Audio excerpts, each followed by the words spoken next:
Assalamualaikum warahmatullahi wabarakatuh. Nama saya Fajar Gunawan. Saya dari kelas 11C. Di sini saya akan mempresentasikan makalah art yang berjudul Sejarah Seni Tari di Nusantara. Latar belakang seni tari Nusantara. Indonesia merupakan negara yang memiliki keanekaragaman seni budaya. Salah satunya ialah seni tari. Bahkan pada setiap daerah Indonesia telah memiliki tari khas daerahnya masing-masing. Dari uraian di atas telah dijelaskan bahwa latar belakang terciptanya makalah ini ialah penulis ingin memperkenalkan kepada pembaca sekalian tentang kesenian-kesenian tari yang begitu beragam untuk dipelajari. Baiklah, selanjutnya ialah rumusan masalah. Rumusan masalah yang kita ambil dari latar belakang di atas adalah: yang pertama, apakah itu pengertian seni tari? Yang kedua, bagaimana pengaruh seni tari di Indonesia? Dan yang ketiga, sebutkan ragam seni tari yang ada di Indonesia. Tujuan dari penulisan makalah ini ialah untuk mengetahui apa pengertian dari seni tari itu sendiri.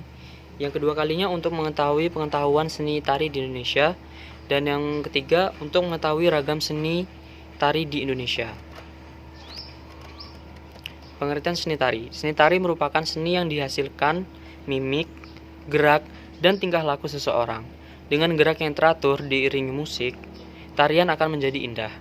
Tari dapat diartikan juga sebagai gerak tubuh secara berirama yang dilakukan di tempat dan waktu tertentu untuk keperluan pergaulan, mengungkapkan perasaan, maksud, dan pikiran.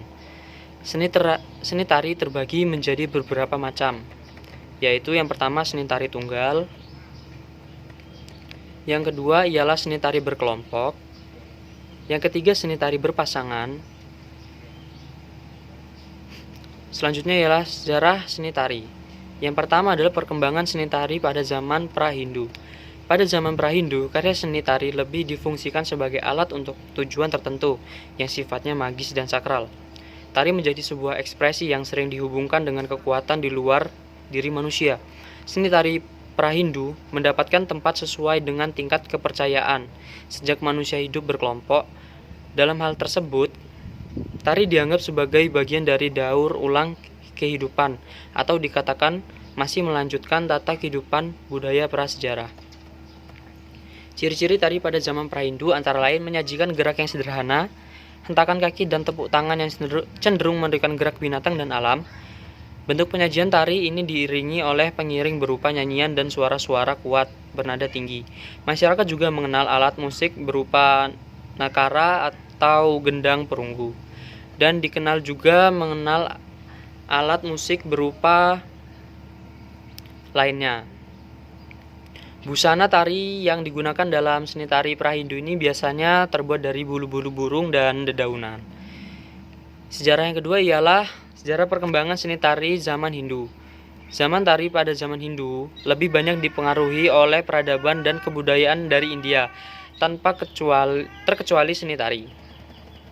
Seiring dengan penyebaran agama Hindu dan agama Buddha di Indonesia, tari juga mengalami perkembangan yang sangat pesat, bahkan telah mengalami standarisasi atau patokan. Yang berikutnya ialah